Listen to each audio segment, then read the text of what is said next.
O exército israelense teve o dia com mais baixas desde o início do conflito, em outubro do ano passado. Foram 24 soldados mortos em 24 horas. A atualização chega com o nosso correspondente, Michel Gavendo, direto de Israel. Oi, Michel, bom dia. Bom dia, Carol. Bom dia a todos. Sim, foi o pior dia em termos de baixas militares para Israel. 3 soldados morreram em um combate e outros 21 morreram na explosão de 2 prédios. Segundo o Exército, um batalhão estava preparando esses 2 prédios para implosão, colocando bombas, colocando explosivos para implodir esses prédios, para abrir espaço para a passagem das tropas de Israel e também como parte do plano de defesa, porque esse local fica a apenas 600 metros da fronteira da faixa de Gaza com Israel.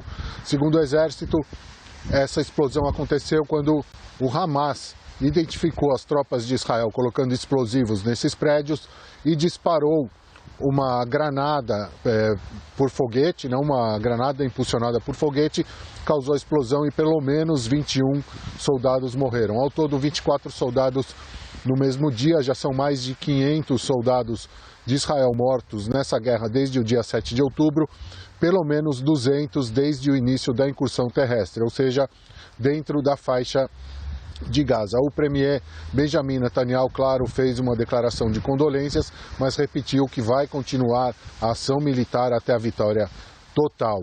O secretário de Defesa, o ministro da Defesa israelense também, Yoav Gallant, também repetiu que a guerra vai continuar.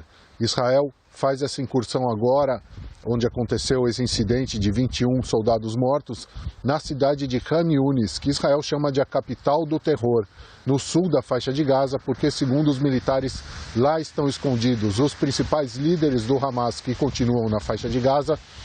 E também lá, segundo o Exército, foram encontrados quilômetros de túneis subterrâneos, inclusive um onde estariam parte dos reféns, dos 130 reféns que ainda estão no cativeiro na faixa de Gaza.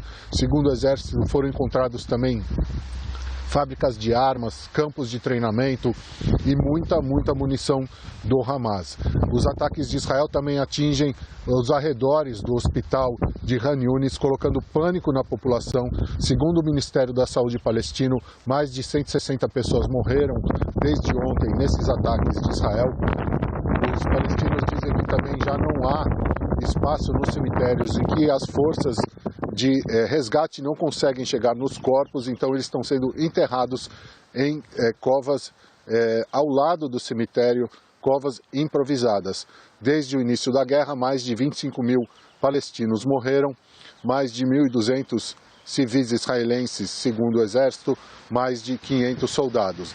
Então, hoje também continuam as ações de Israel em Khan Yunis. Segundo o governo israelense, a guerra só vai parar quando o Hamas for destruído e quando os reféns forem libertados. Carol.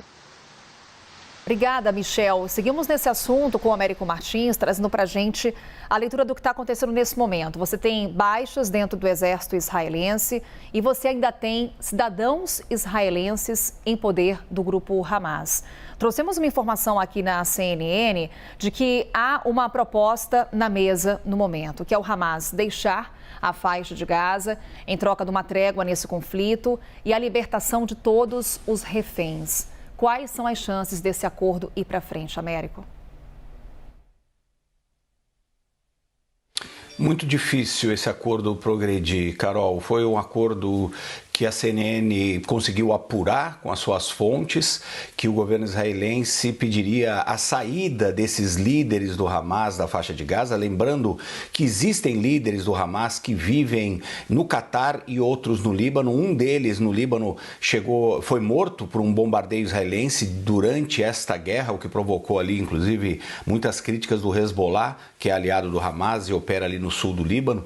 E a proposta israelense seria a retirada desses líderes do Hamas que estão na faixa de Gaza para tentar também diminuir a capacidade militar do Hamas. Sem a liderança, Israel imagina que conseguiria quebrar um pouco o espírito ali de luta desses combatentes do Hamas.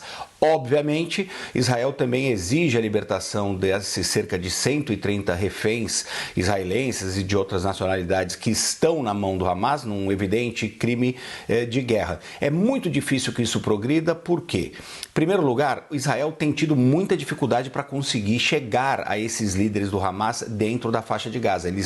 Mais de 3 meses de guerra, Israel não matou nenhum grande líder ou prendeu nenhum grande líder dentro da faixa de Gaza. O principal líder foi esse morto no Líbano. Então, primeiro ponto. Segundo ponto, o Hamas sabe que se seus líderes deixarem ali a faixa de Gaza, eles podem ser perseguidos e mortos por agentes israelenses em outros lugares. E o terceiro, obviamente, porque eles não querem essa desmobilização dos seus militantes. A mesma apuração da CNN levanta, Carol, que até agora, segundo a estimativa dos próprios israelenses, eles conseguiram destruir apenas cerca de 30% da capacidade militar do Hamas. Isso precisa ser absolutamente confirmado, mas é fato que o Hamas continua lutando e continua infligindo algumas baixas sobre os militares israelenses. Como o Michel acabou de reportar, pelo menos 3 deles foram mortos ontem num ataque do Hamas contra um blindado israelense, fora os outros 21 que estavam no prédio que estava para ser dinamitado pelos israelenses. Alguma coisa deu errado,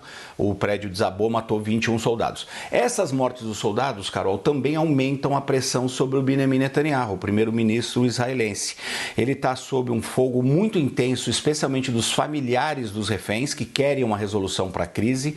Esses familiares, inclusive, invadiram o parlamento israelense ontem, tumultuaram uma sessão do Comitê de Finanças do parlamento, fazem manifestações quase diárias na frente do gabinete do primeiro-ministro Benjamin Netanyahu e, obviamente, ainda vai ter que ser aberta uma investigação dentro de Israel para saber a real responsabilidade do governo israelense pelos ataques iniciais do Hamas lá no início de outubro, porque foi uma falha de segurança e de inteligência muito grande. Certamente o Benjamin Netanyahu vai pagar um preço político alto por isso. E neste momento tem essa pressão interna aumentando, obviamente, o número de soldados muito alto morrendo dentro da faixa de Gaza, como o Michel também acabou de relatar, e no momento em que o primeiro-ministro também enfrenta uma pressão internacional para conter a guerra e começar a discutir a criação de um Estado palestino, que ele é contra. Então, o Benjamin Netanyahu aí sob forte pressão, mas contando muito e crucialmente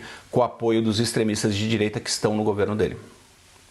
Daí a pressão da população agora nos parlamentares, nos integrantes do parlamento, também em Israel. O Américo Martins relembrando que parte dos familiares desses reféns chegaram a invadir ontem o parlamento numa forte manifestação.